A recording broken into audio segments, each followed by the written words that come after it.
Good morning, or perhaps it's afternoon, or perhaps it's even the evening.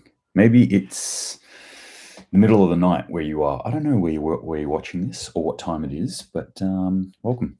Welcome to the SitRep for today, the 5th of October 2022, Ragnarok Survival. This is where I go through stories from what will now be the past 4 or 5 days, something like that. And we're going to have a chat about it. We're going to discuss it and try and figure out just what the F is going on in the world at the moment. Because that's basically what I'm trying to do right now, is just figure out what's happening in the world. What's going on? A lot of stuff. We're going to talk about some like war type things, that situation that's been happening over in the Ukraine and a little bit of Taiwan. And then the energy crisis, food crisis, civil unrest, all the usual fun subjects that we get to touch on. I hope you're well wherever you are. So thank you very much for joining me, wherever you might be, whether you're watching me on Instagram, on the YouTube, or listening to me on the podcast version of this. We cannot see my face. Welcome. I hope you're all well, that you've all been prepping, taking those steps to make sure that you've got a more secure future for you, your family, your community, whoever it is. Those important steps that I continue to talk about, things like gardening, building your own garden, things like getting your head right full, make sure you've got the right mental space for any sort of disaster, increasing resiliency within your own brain box, and of course, working physically as well. Make sure that your body is at its best condition that it can be right now, which may not be, super great in comparison to other people, but it's only you. Peter Rouse on the YouTubes, welcome, my friend, says snow here today. That's in New Zealand. Still waiting for some global warming. Yeah, it is rainy and cold where I am as well. Very cold. So that's spring for you, I guess. It was actually sunny yesterday. Really, really quite sunny here, which is nice. Spring, hey? Who can tell? Carlisle, brother, it's time. It's time to rise up to your government. Yeah, well, I think that time, it's like overdue for that time. Well past that time. If you've ever listened to me before, you know my take on this is we need to really stop relying on the government. Stop thinking that the government is our mummy, daddy, that they're going to look after us in any way, shape, or form, because they ain't. It's up to us to actually take control of our lives to whatever degree we can. And I would suggest that would be a much greater degree than we have been doing up to date, up until now, and take responsibility for our own lives as well. That includes taking control of our food system, I believe. Our food and our water are probably the two important things. Our own bodies as well. Taking control of your own body. As far as I'm concerned, a government that really survives on you being dependent on them will really try and exacerbate anything that encourages that, i.e. they will always try and encourage you to be less capable yourself. So learn more, read more books, work out more, grow your own food, make connections with your own community, all that sort of stuff. All right, let's jump into it today. What have we got going here? All right, let's start with the war rumblings. Obviously, we've got a lot going on in the Ukraine at the moment with the annexation of those Ukrainian areas that Russia is now saying is now Russia. That's increased the tension exponentially in that area. And so as a result, what a lot of the rhetoric that's coming out now has turned to the big N word, which is nuclear, obviously. What we're seeing now coming out is videos of Russian trains that are pumping in forces. We've obviously seen the partial mobilization of the Russian military. And some people, like if you listen to the West propaganda on this a lot, right from the start, they've said Russia's getting smashed, Russia's getting beaten. Even people that I know have been talking about it, which I would have thought, these are friends of mine from the same ilk, the same fraternity, if you will. So ex-military, ex-special forces guys who are going, yeah, Russia's got beaten back, like they were hopeless. And I'm like, are you watching the same news that I am, man? Because like I was seeing roll out 16-year-old kids and ancient T-72 tanks to the front lines. Like, this is not cutting edge technology or fighting forces that they're putting into this battle. Like, are you making that analysis, or are you just parroting what the Western media is saying? And I think it gave them a little bit of pause for thought. I'm not saying that is what's happening. It's just what I'm seeing. It's my opinion. My opinion has been and remains to be that I don't believe that Russia has actually involved their full might into this war, and that what we might be moving into as a new phase is them actually starting to swing their big old Russian war dick around and put some actual pieces on the board now, possibly. Or I could be totally wrong. They could have committed the best that they have, the best and brightest that they have, and they got beaten. Not resoundingly, but from a strategic level, I would say, it's not an outright victory from either side, but it would probably be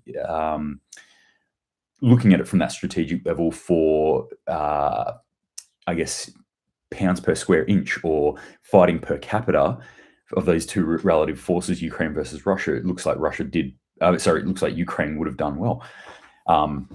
But I think that I don't believe Russia actually has committed their full forces. And I think that's what we're gearing towards now, or that's what we're looking at in what Russia is actually doing right now, is starting to wind up their big war machine.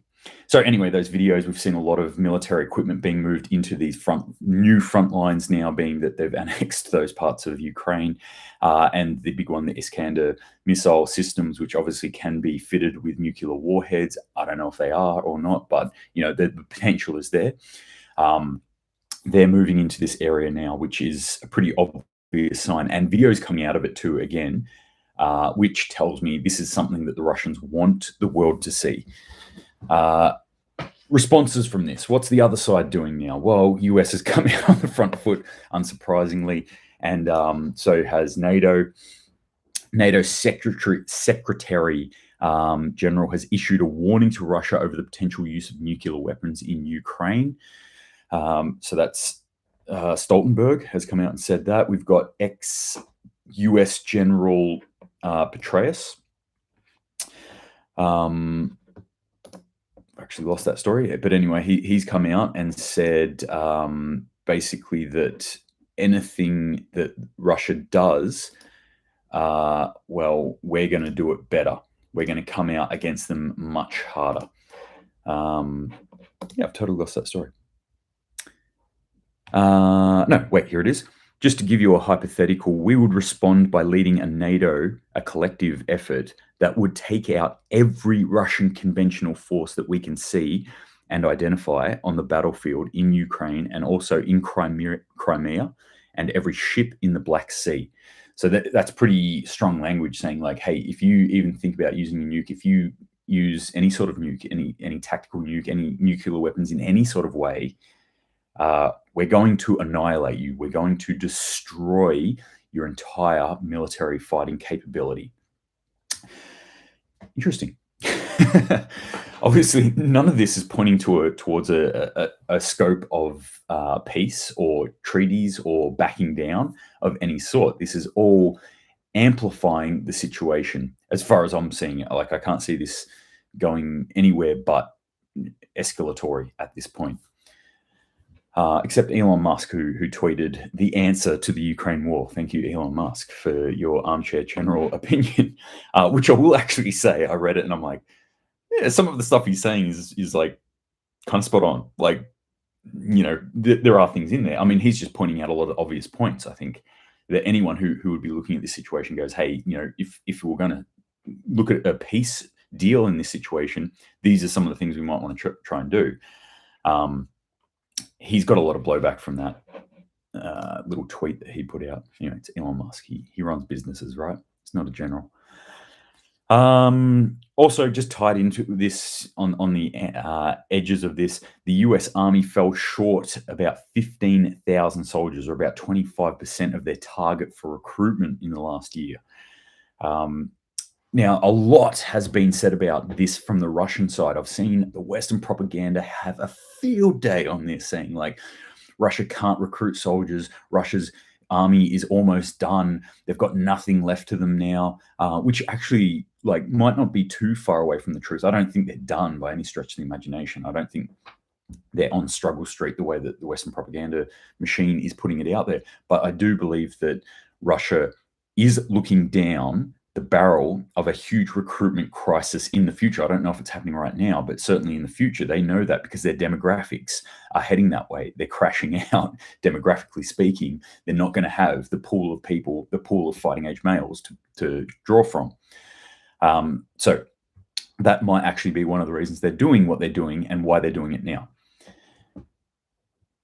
However, the other side doesn't look any better at this point, that the US missed their goal by 25%. That's a pretty big miss, really. If you're saying you want 60,000 people and you get 45,000 people, well, that's pretty damning. And that's just coming from the fact, I think, that, again, they're poor. I mean, their demographics in the US are a lot better too.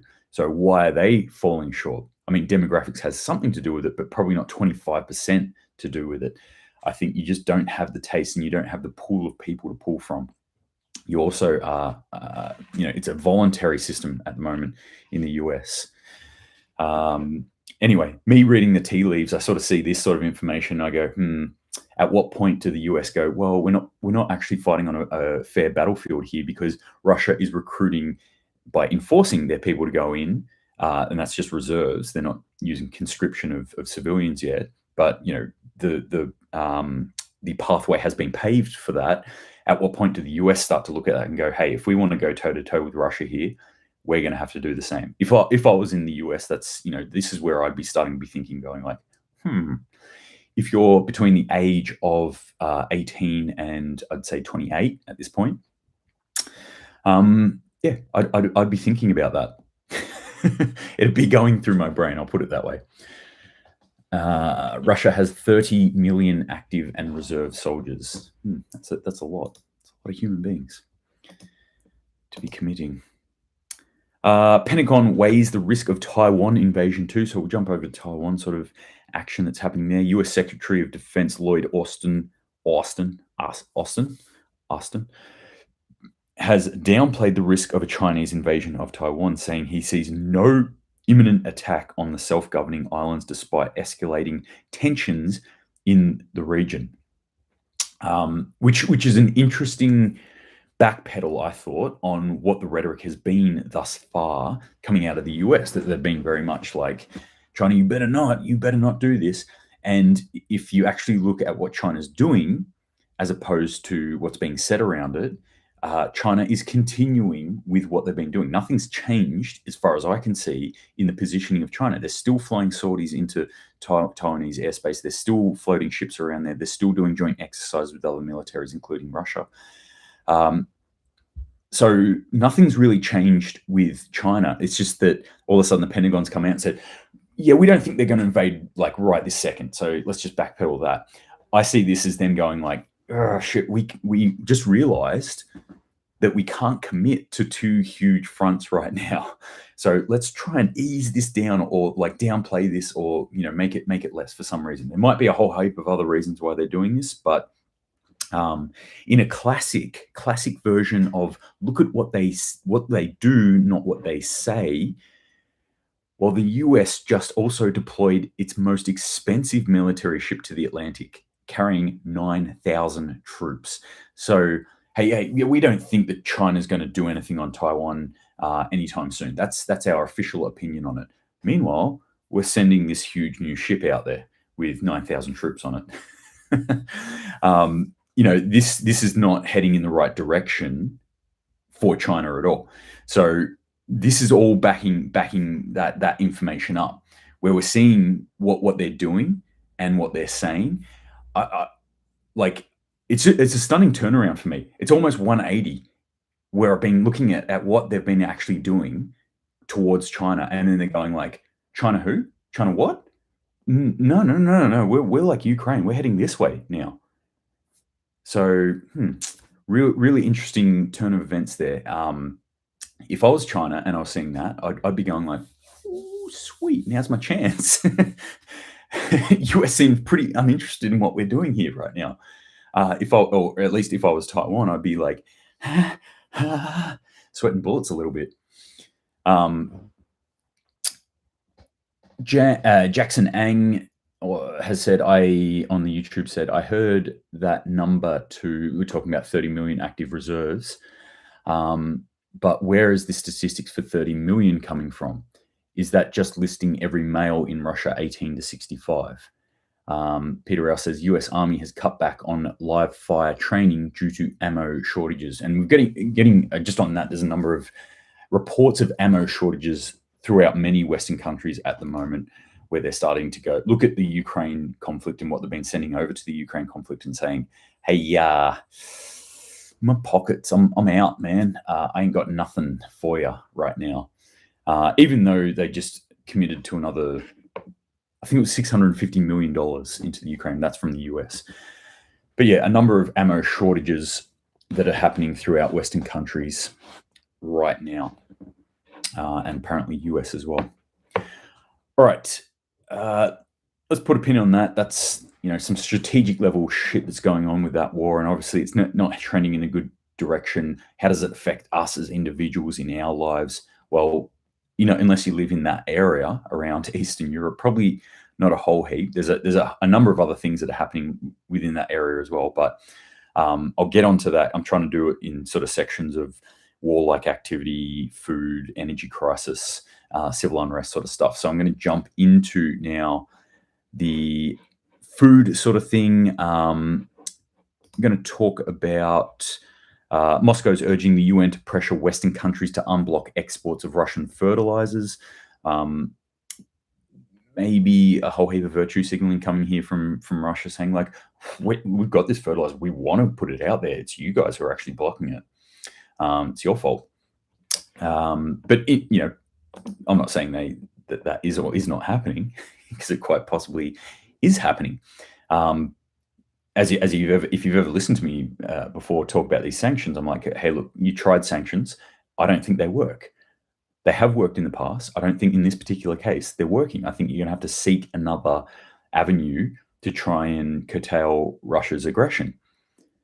The sanctions are clearly hurting people who aren't Russia more than they're hurting Russia.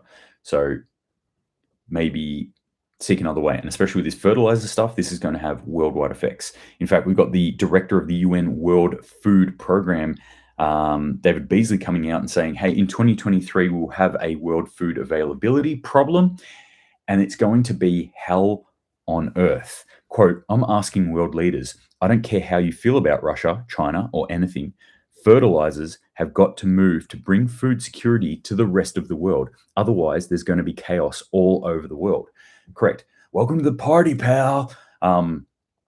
Director David Beasley. I think you're 100% correct, man. I also think you're about maybe 6 to 12 months late on this information, on seeing this. Like, this is, I'm going to categorize this one in the, well, duh section. But, it's good that other people are starting to jump onto this and go like, hey, there's going to be a problem. The other thing he said, there's going to be hell on earth. No, there already is. This is a classic example of what I see of Western or richer countries going, oh, it's going to be really bad. It's going to be really bad. Have you seen what's going on in Sri Lanka? Have you seen what's going on in Pakistan or Bangladesh right now? Have you seen what's going on in Peru, in Venezuela? Have you seen what's going on in many countries throughout Africa, sub-Saharan Africa right now? It's hell on earth there right now. We're seeing coups happen. We had like a falling coup off going throughout Western Africa in the past week. Like, are you blind to all this sort of shit? Just because it's not happening in your backyard doesn't mean it's not happening in the world already. So the effects of this already been happening. He's saying 2023. I'm saying now. I'm saying it's been happening in the past 3 months. So it's too late already. But we need to start getting this stuff moving now. We need fertilizer out there. Otherwise, hell on earth's a nice way to put it.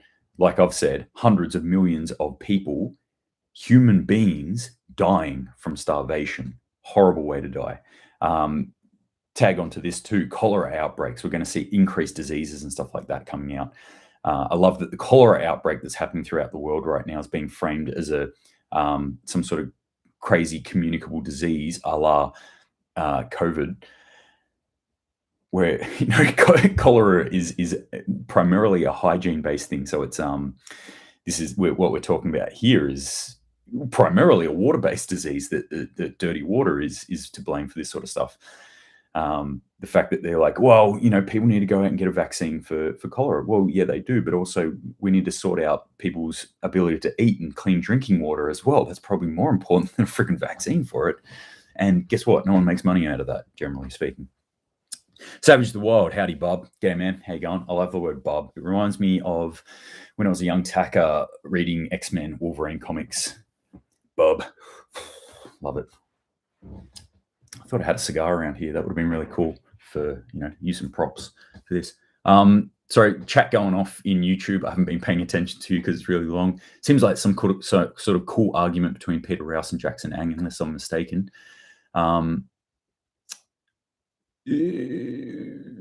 Just wondering about this 30 million number. Yeah, I'm curious about it as well. I certainly haven't seen numbers like that, but reported anywhere. But yeah, it would be interesting if they can actually put that kind of number of people into a war. But I'm willing to take on information from anywhere. Sorry, just checking the comments. Try and keep up to date with the comments. All right, there's heaps of stuff I haven't got to yet, so I'm just going to whip through some stuff. HAK, H-A-K, which is one of the largest vegetable brands in Northern Europe, is going to shut down for 6 weeks over winter due to high energy costs. So what I'm seeing here is a food problem and a energy problem that are intersecting with each other within Europe right now. So I'm going to continue to like put this under the food problem, because I think food is kind of more important than energy on a hierarchy of needs things, but they were both super important. Jackson Ang said, sorry for blowing up the chat. Do not be sorry. Like arguments, counterpoints, even, people correcting me. I love that sort of stuff. So just chuck it all up there. Anyone who's listened to this before will know that I don't try and curtail information where I get it from, the sources that I get it from. I don't go, oh no, I don't believe that, you, or I don't like your political views or whatever, so I'm not going to listen to your information. I try as much as possible as listen to as much information from across the spectrum as I can. I'm not perfect. I don't do it very well. But that's what I attempt to do, with the idea being that if we can, get information that goes all the way from the center out to the left and out to the right and, up and down and all around, then somewhere in the middle we'll start to get a good picture of what is actually happening in the world. That's my theory anyway. I could be totally mistaken on that. We are in the middle of the worst bird flu outbreak ever recorded. So we're up to hundreds of millions of birds that have been dying. We're talking about North America and Europe combined now. The official numbers that have come out at the moment from these two areas, North America and Europe, is 97.7 million birds that have been destroyed. I think this is over the past year. I don't have that particular piece here, but I think this is over the past year, or this year, sorry, in 2022 calendar year. Pretty devastating stuff, obviously affecting our food system. These are the things we need to think about, like make sure we get our own food systems sorted, try and take control of our own food systems as much as possible and bring it back to local community as much as we possibly can. What the Green New Deal looks like. So if you haven't heard what the Green New Deal is, I mean, this is based off, the word New Deal is based off a US plan that happened, which I believe was Roosevelt. Teddy Roosevelt came in with the New Deal. Please correct me, any of my American brethren who are watching this. I assume you probably know your history better than I do. But it was a system, it was a plan from the government to get things moving again, coming out of the Great Depression, world wars and stuff like that. Like, hey, let's get people out there. Let's build a whole heap of infrastructure within our own country, which gets people working, which puts money into the economy, which means they're going to spend it, which creates other jobs, creates other industries, and boom, off it goes. And it worked its ass off on the whole, allegedly, from what we can see. The Green New Deal is what we've been sort of faced with over the next couple of years, which I think was a great idea in principle, but we need to think about how these things actually work. It's like, hey, let's do that same thing, but we'll do it with green technologies. We'll change all our infrastructure from this old fossil fuel-based technologies to infrastructure that promotes green stuff, and we'll save the world like that and save the economy at the same time. However, I've said this many, many times before, the green technologies we have at the moment cannot replace the living standard that we have right now based on fossil fuels, being that the fuel that we have is historically cheap, like crazily historically cheap. And I'm talking about energy as in the more holistic sense of energy. We started off as humans. If you wanted to get calories, you burnt calories. Calories are another way of expressing energy. That's how you did it. Then we figured out how to tame some animals and get them to do it. And then we had like horsepower. And then we figured out how to contain fire and get that to spin wheels. And then we had horsepower contained from this petrol thing that was coming out. So blah, blah, blah, fast forward to now, what we're dealing with is how cheap can we get energy, and how much energy can we actually get, and how can we move it around to different places. So that's the issue that we're faced with at the moment with green technologies, is basically how much can we harness and how much can we spread out based on our systems now, which are generally centralized, where it pumps energy out to a long distance. I'm not going to go into the technicalities of how electricity works, basically because I'm no genius on it and I can't really explain it in any great fashion. But there's a thing called resistance. So distance means that you're going to have to generate more electricity the longer distance that you want to go. So the further away you are from the electricity generation, the more that the generator is going to have to generate. So anyway, new Green Deal, great idea, not really going to work in reality. So 3 years ago, Ghana was in great shape. This is an African country. Was in great shape and had one of the fastest growing economies in the world. So much energy over the last decade that it was exporting it to its neighbors in West Africa. However, after Ghana joined the Paris Climate Accords and started shifting over to more green technologies, they have collapsed. Quote, they're living in the Stone Age now, and it's not just the energy grid now compromised in Ghana. International observers say the country is now facing severe food shortages and hunger, starvation within a matter of months. Can you just blame this on poor planning or poor execution? Possibly, but this is the same sort of thing I would say about any form of socialism, that we all often go like, you hear the young socialists out there going, oh, socialism is the fairest form of governance and it's all good, blah, blah, blah, blah. It's like, yeah, it's never worked. Oh, but that's because, because they never did it right. They never did it right. Well, if they haven't done it right yet, do you think they're somehow going to do it right in the future? Like, it's just historically speaking, it's never worked. And you think this version of it will somehow? I don't know. I'm a little skeptical, to tell you the truth. So this is the same sort of thing that I'm seeing with this Green Deal, which, in a way you can actually quite tightly link to socialism. But anyway, that's enough of a rant for me today. You can tell that I haven't done a SitRep in a couple of days because I'm kind of like built up. Yeah. Savage the Wild said, haha, that's where I got it from as a kid. Nice. Wolverine, man. This is what we grew up with. SpiceGale27 says, is it bird flu or 5G radiation? Interesting question. I used to be really against like this. I was like, 5G, what are you crackpots on about 5G radiation? It's going to kill birds. And then I was doing some studying into UHF radios, oddly enough, and I was looking at the spectrum of the radio waves and how it actually works, and how you go from like low frequencies to mid-range frequencies, high frequency, ultra high, super high frequencies, very high frequency, or very high frequency, super high, ultra high frequencies. And then you start to get into things like dual band or 2G, triple band or 3G and then 4G. And I'm looking at it and it's getting like this, and you go 5G, and then it kind of goes into microwaves. I'm like, wait, the stuff that I cook food with? Or I don't really, you shouldn't cook food with microwaves. But anyway, yeah, microwave like an oven that cooks things, that heats things. And that's what we're communicating with. And then like visible light here. And I'm like, huh, okay, yeah, I see now where this link could be made. It does make a bit more sense to me. Netherlands, greenhouses and growers increasingly shutting down operations due to energy prices. So again, the crossover between energy crisis and food production, very, very concerning. Brazilian soybean processors have halted operations as crushing margins turn negative. So we're seeing also economic factors being a big thing. So the energy crisis driving up fuel costs or energy costs, which then get imparted onto food manufacturers. And at some point, they're just going like, hey, look, people, we know that you're not going to pay $23 for a can of beans. So we're shutting down. It just doesn't make sense for us.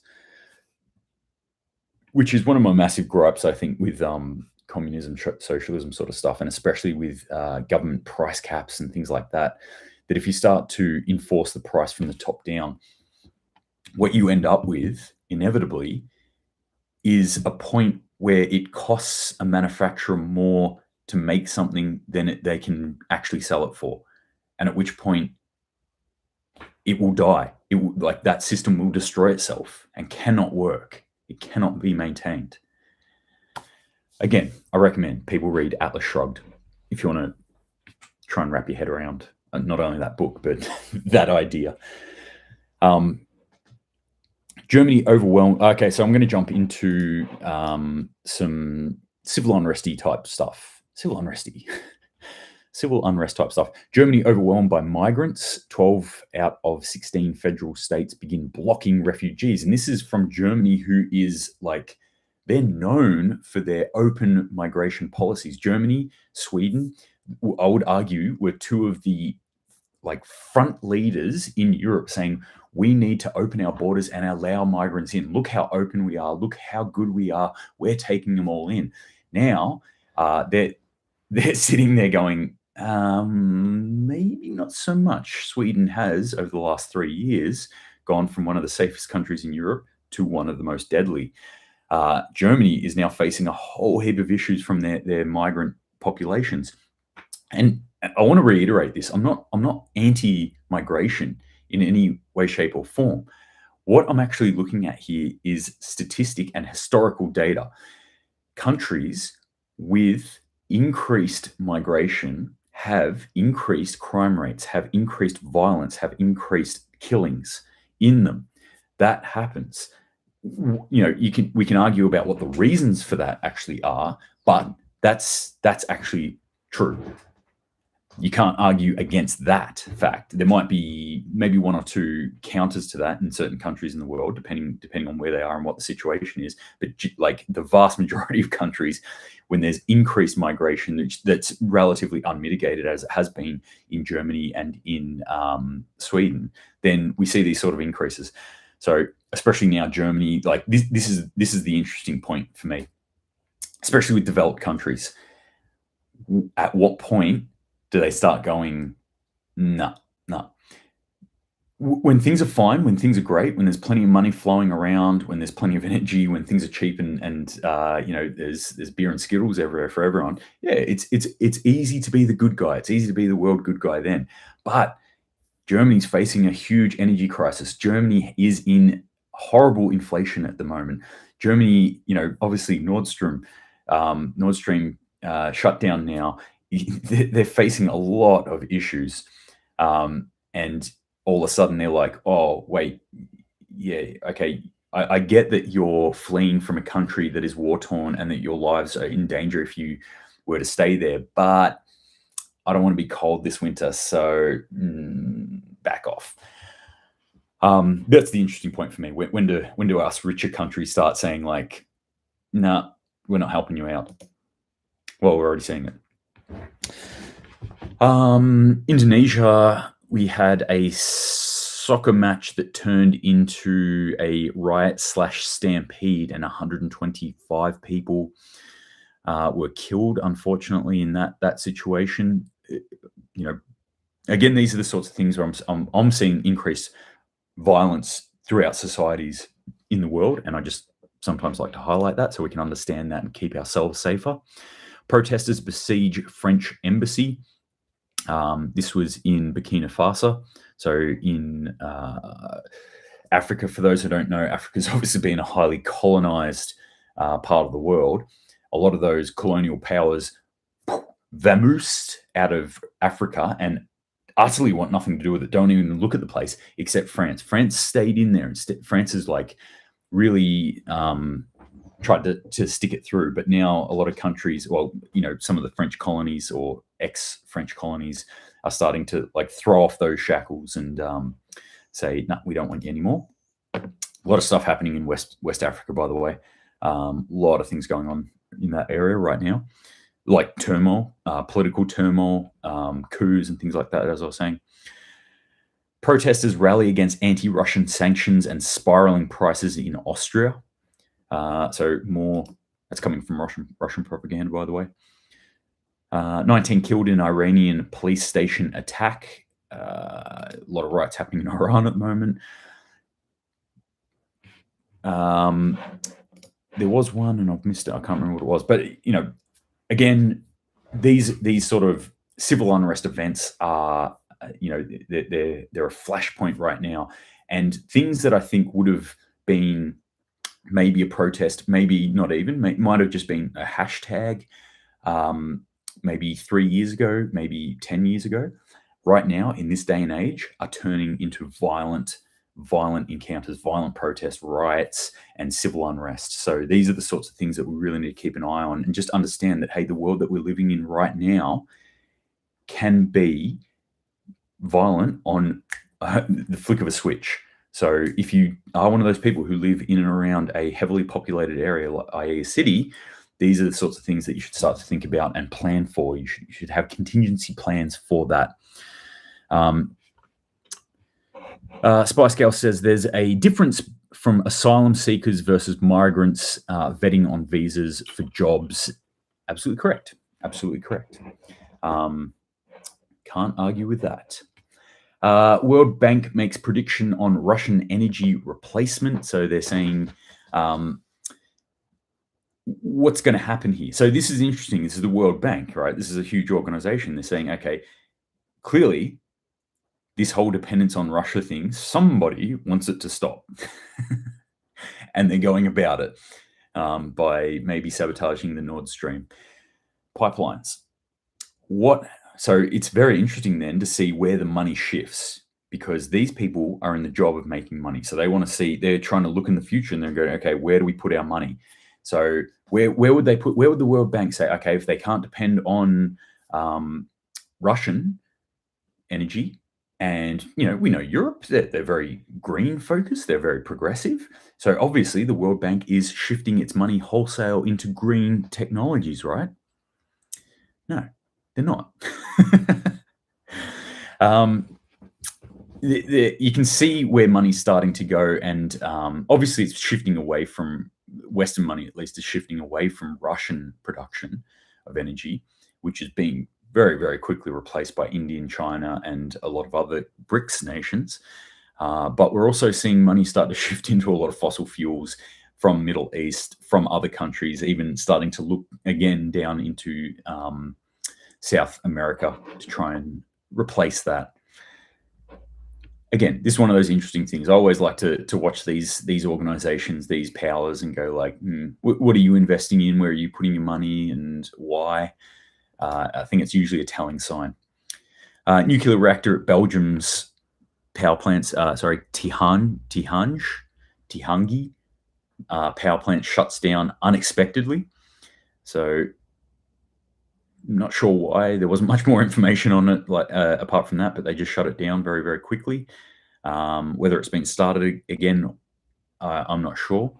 OPEC, the world's mafia-like controllers of a huge swathe of the world's energy in the form of petroleum products, has come out and they've said, hey, look, we're weighing up maybe cutting the amount of petrol that we actually put out there, of crude oil, and as barrels go, as far as barrel goes, we're going to cut it by about 1 million. Why would they do that? It seems like the world's screaming for it. Well, yes, the world is screaming for it, but they also like money, and less supply equals more demand, which means increased cost. So they've actually come out and said this. I like to me, I find this absolutely brazen. It's basically someone coming out and saying, like, hey, yeah, we think we're going to make less. We're going to put less crude oil out there, and they do this all the time. This is pretty standard rims for them. But right now, as the world's going, like, you would be hoping that somebody would step in and going, yeah, we're going to try and pump out more energy to help people out. And they're going, we'll probably put out less. Look, it got back down to that $90 a barrel. We liked it better when it was about 127. We'll see if we can get it back up to that. Why? Because we like money. Yeah. But anyway, that's interesting news. Again, when I'm thinking about prepping, what's the cost of diesel going to be for me at the Bowser? Obviously, it's increased. It's continuing to increase here in Australia at the moment as those fuel tax exemptions have ended, and so that tax is slowly creeping back in. So as the individual companies buy the fuel again, they're obviously now having to pay the tax. So as it gets replaced by the old fuel, theoretically, as it gets replaced by the old fuel, the price will increase. What actually happened was, on the day that that tax was meant to come on, the price did increase. It didn't increase the full amount, but it did increase. And I was like, that's interesting. Well done. Way to profiteer. Hosit John says, greetings, English. Long time no see. Are you calling me English? I'm not English. I'm Australian. Or greetings in English. I know it's not your first language. So I appreciate you being here, Hosit John, actually. For those who don't know, Hosit John is a farmer up in Scandinavia, Norway. Put some interesting stuff out there too. I recommend going and checking his stuff out. What am I up to now? Okay. Gazprom, there was a whole heap of reports that came out that said Gazprom, the Russian gas company, had cut off gas to Moldova. I got sent some information from one of my sources over in this area. Said they didn't cut off Moldova on 1st of October. They cut it 30% due to maintenance issues. If we can remember back a little while ago, when Nord Stream was still a thing and Russia could use that as a bargaining chip, they actually cut off a percentage of Nord Stream gas to Germany for that time for maintenance as well. So history repeating here, we're going, okay, well, what's about to happen? As I've said, I talked about this last time with Moldova, that they're kind of been sitting in this, like, hey, we're a bit neutral space, and then they've been going like, hey, we need military forces. Hey, NATO, can you maybe come and help us out? US, can you come help us out? So it's looking less and less neutral in that area. Just aside from that, other information coming out of this area too, protests in Romania, the Alliance for the Union of Romanians, which is a far-right political party who they protest apparently semi-regularly over in this area. They want things like Romanian energy independence and reunification of Romania and Moldova, which I was like pretty interested in that. I was like, reunification. We're in that flux period, I think, where we're starting to see borders become a bit more moddable, a bit more changeable. And, the first step of this has been this Russian annexation. Whether that'll stick or not remains to be seen. Back into the European energy crisis. Interesting story coming out of Bloomberg here, where they're talking about the effects of the European energy crisis on the rest of the world. In fact, the European anything crisis on the rest of the world, because I kind of alluded to this. Europe looks after itself. It might do a whole heap of virtue signaling and say, hey, yeah, we're here to support everyone. The UN, it's housed here, and look how much we care for everyone. Wait, I don't want to be cold this winter. No, you can't have the gas. Wait, we don't want our people to have to pay exorbitant prices for food. No, we'll have that. Sorry, Africa. Wait, we need to grow the food here. We'll have that fertilizer here. Thank you very much. So as Europe does things like starts to buy up energy, for example, that's going to drive the price up. And it's not going to drive the price up for just Europe. Our interconnected system in the world at the moment doesn't work like that. So it drives the price up for everyone, everywhere. Everything goes up, which sucks for someone who's like Australian. And we see things go up in price and we go, certain things that have gone up in price in Australia, I believe shouldn't have gone up in price, or maybe not by as much as they have. It's just that they're looking over somewhere else and going like, well, if it went up in price there that much, we can do it here. Australians can afford it. It sucks for us, right? But most of us, as long as we can kind of get by, we'll be all right. It doesn't just suck for places like Africa. It kills people. It literally signs a death warrant on, like I've said before, hundreds of millions of people in Africa. And again, this is just another thing that people don't want to look at. People don't want to see it for some reason.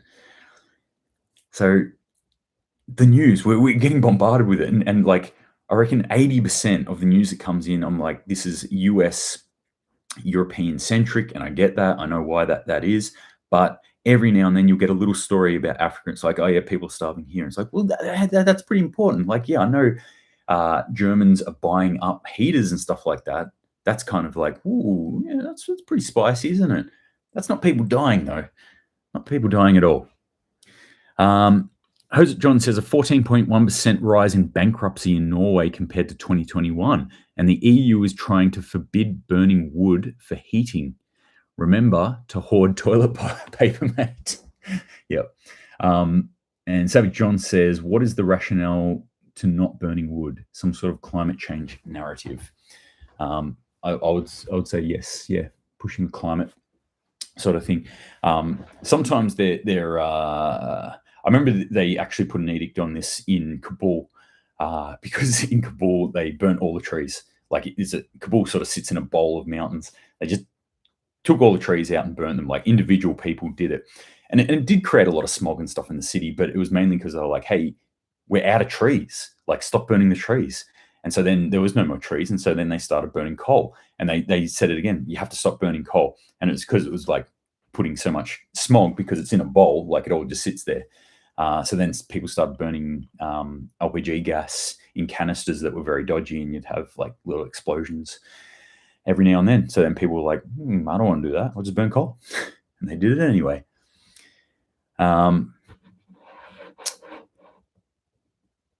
Yeah, so prices going up. Germany warns flood of electric heaters will crash the power grid. Yet retailers still have huge displays on space heaters. Don't be caught without one.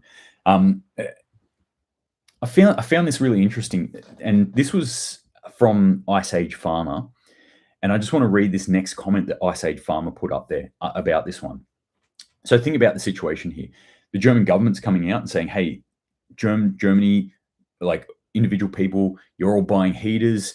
I'm warning you, this will crash our grid if you all turn on the heaters all at the same time this winter. So stop doing it. And look at what the retailers are doing. They're still got signs up saying, oh, don't be caught without one. They're cashing in on this. Here's the comment from Ice Age Farmer. This is fifth generation warfare, social engineering of civilians, weaponizing a population against itself. And I just want to say that because I could not agree more with Ice Age Farmer's analysis on this. This is 100% correct. This is exactly what it is. Fifth generation warfare, but this is a civilian population. This is a population turning on itself. This is fingers getting pointed everywhere. The question right at the start should be, okay, why do we have to get heaters? Why are people wanting to buy heaters? Not blame, good guys or Bing Lee for selling heaters. Not that they are, by the way. They're sold out in Australia. But yeah, not blaming a company whose a company's pretty much sole job is to provide a good or service for money. So they're trying to make money. They're seeing a need and they're fulfilling that need and making money. And people are blaming them for that making money part. First off, why do you have to buy a heater? Whose failure is that you have to buy a heater? Second off, why is the power grid going to crash? Why have you created a power grid that cannot sustain a population heating themselves? So is there a ban on burning wood here? Or is there a shortage on burning wood here? Well, who brought about that situation? These are the deeper questions that need to be asked, not just pointing a finger at the immediate source that's right in front of your face. So I just want to flash that one up because I thought that's really interesting and also a good analysis. This is the sort of stuff that I like to see people do with news articles, not just look at it and go like, oh yeah, damn Bing Lee. Obviously it's not Bing Lee in Germany, but damn that company for making money. They should be just giving these things away or not making money. Be a good socialist. Be a good communist. Don't just sit there and look at it like that. Dig deeper and think about the problem here. And then the individual people themselves. Is that enough? Are you happy with that? If that was me, I would not be happy. I would not sit there and go like, oh, I'm going to get cold this winter. I'll go get an electric heater. You're beholden, utterly beholden. Your life is beholden on the government supplying you with something, on another company supplying you with something, on somebody supplying you with something. Learn to take care of yourself. Take the ride. Well, there's a whole heap of comments here that I'll be sorry. Space heaters are not going to help during blackouts. And how many batteries do these people have stashed? Correct. All good questions to ask. You got to be responsible for yourself. If you're not coming, you're scapegoating. If you're not responsible for yourself, then you are scapegoating. Yeah, that's absolutely correct. These are the sorts of things that I want to try and encourage, and that we should all try and encourage. And what this community is all about, as far as I'm concerned, is encouraging each other to do that. I've missed a whole heap of comments here too. I apologize, guys. I'm trying to keep up. Jose John says, I'm a wood technician from school. Europe has never had so much trees and shrubbery as now. I was in Sweden, I want to say, 2 months ago? And yeah, I remember thinking like, man, this place has a lot of trees, like a lot of forest land, like a huge amount. I think about that about Australia, like, oh yeah, we got a lot of forest here, but I was like, for the size of this country and the population, there's a lot of trees here. Savage the Wild responds, says, that's a great thing. I feel like the concrete is always creeping in here in the States. Yeah, here as well. But when we look around, the grazing animals are mostly gone. The lone farmer chopping a little every winter is gone. The forest, as always, creeps up the hillside 1 meter every year. I'll second that. I was out cutting some trees out in my friend's property the other day, and I felt like, I get out there, I drop a tree, I put it into chunks, I load it up onto the ute, and then I'm like, I'm buggered, and I've gone through like 2-3 trees, and I look around, I'm like, every time I come out here, I feel like there's more trees than I can possibly cut down and get out of here. Nature finds a way. Why don't they use coats or wrap themselves in blankets, or even better, a dressing gown over their clothes? These are all good points, There are other ways. All right, on with the stories. Bangladesh Power Development Board announced earlier that 75 to 80% of the country is without power after a power grid fault occurred. Again, total dependence on someone else for the things that sustain you. Just as an FYI, Bangladesh, okay, 75 to 80% of their population of the country is without it. That, based on their population, is about, what's their population? It's like, I want to say 190. You're looking at about 140 million odd people with their power. Like epic numbers. So imagine that's you right now. And I'm not talking about a blackout because somebody crashed their car into a pole and it lasts 4 hours. I'm talking about a sustained blackout that happened because, for unknown reasons. And it's you and like 140 million people. We've got, 28, 29 million people here in Australia? Like, let's say it is 80% of Australia. All right. Let's say there's 24 million people right now without power in Australia. How far up the rung are you of importance? If you're going like, hey, I need this power to survive or do something, well, you're not first cab off the rank. I'm sorry. It's going to take a while for you to get that power. Take the Ride says long-term sustainability, you got to be replacing trees, just like replanting food. It's a cycle. I'll agree. Like if you're just wholesale knocking down trees, people do it all the time in Australia for farmland. But if you're canny about it, that's the thing. I don't just go in there and chop down trees willy-nilly. I'm looking at the trees. I'm looking at the area. I'm trying to understand what actual type of tree this is, and these are generally eucalyptus trees. So what actual variant of eucalyptus it is, how it's going to affect this local area around here. I don't take every tree that falls either. I leave them for wildlife, some of them down for wildlife, and to decompose into the ground. You got to be canny with what you're doing with trees. But this is the thing, is if you do it regularly, if you're somebody who does use wood to burn to heat your house, as I do, you start to understand these areas. And I spend time out in these areas and I know what's actually going on.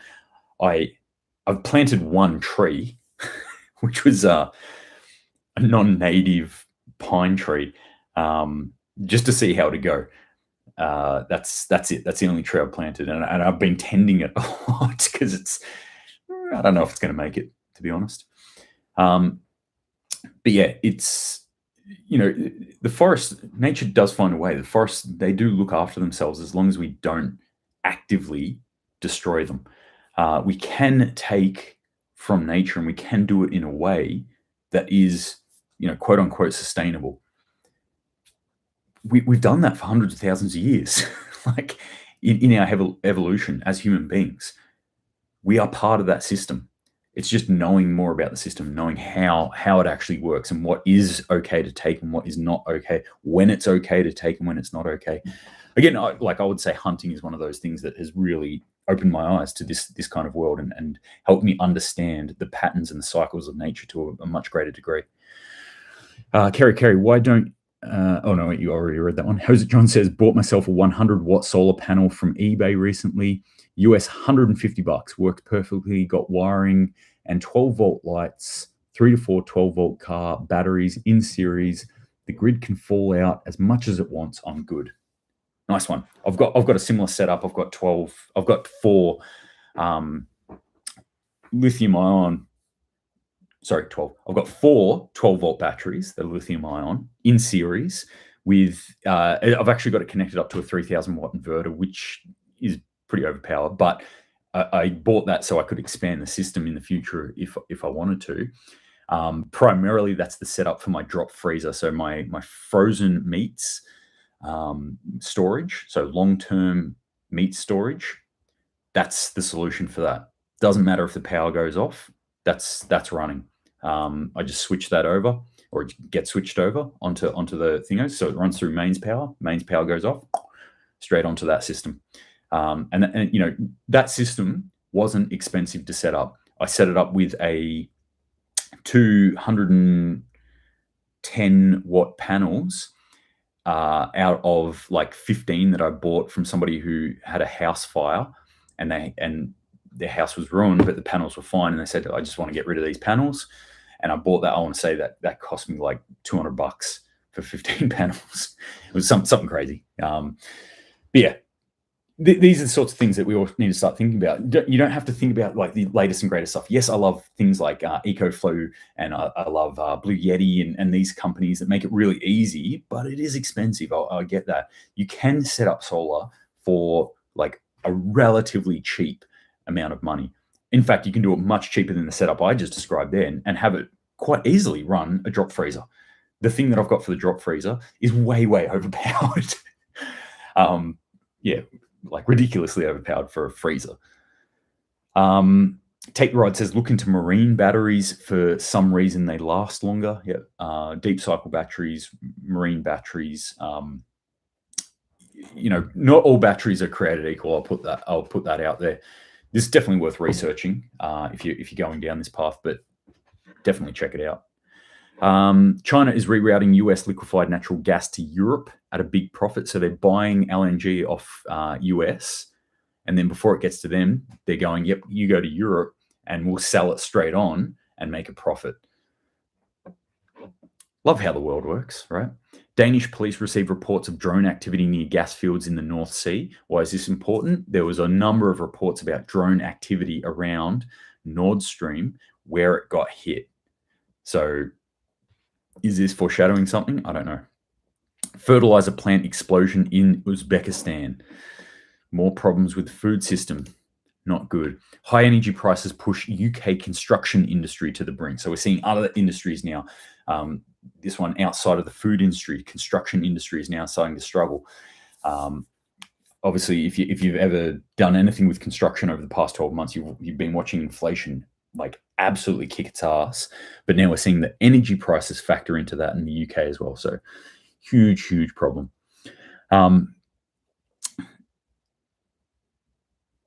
Jose John says, we call 33 meters by 33 meters, about 1,000 meters squared, a mel. State demands we leave 3 seed trees every mel wood we chop down. No planting needed then. Yeah. All right. Cool. This has gone for an hour. Amazing. This is what happens when I miss a few days doing these little chats. I hope there's something in my rambling today that was in some way informative or helpful for you. Again, I just want to say thank you very much for everyone who's chucking up comments there on YouTube or in Instagram. I really appreciate it. Appreciate you guys. I appreciate your thoughts, and don't ever feel like you're hijacking comments or the comment section or anything like that. Even if you're having a go at each other, or don't overtly have a go at each other, but bring counterpoints or seeking information and things like that. I think that's fine. I think that's a very healthy thing to do. Don't be assholes to each other, obviously, but no one has. I haven't seen anyone do that yet. Really appreciate that. Appreciate everyone watching, joining in again. I hope that you're all staying safe. Jose John, actually, this is a pretty interesting little one. I will say this. Jose John says, tip with the freezers, put a cup of water in it. When frozen, place a coin on the top of the ice in the cup. If you come home and that coin, you check the coin and it's at the bottom, that obviously means that has melted and allowed the coin to fall to the bottom and then frozen again. So what could happen potentially if you're away from home for a long time is that there's a power outage, you don't know about it, your freezer heats up and then power comes on and it freezes again. So you come home, you're like, yeah, everything's cool. Yeah, I'm just going to reheat this and eat it. But obviously if it's been heated and then frozen again, you could have had potentially dangerous bacteria growing in there or something like that. So good little trick, especially if you're in anywhere where power outages are common, like a third world country or California. All right, I'm going to wrap it up there for today, gang. Thank you very much again for joining me. Really appreciate it. As always, if you've got any questions, comments, or anything, please feel free to send them through to me. Love to hear what you guys are up to, what you're doing. If you see any informations or stories or anything like that you think's like super interesting, you think I might find it interesting as well, send it through to me. But until next time, keep prepping, keep safe out there, and Semper Paratus.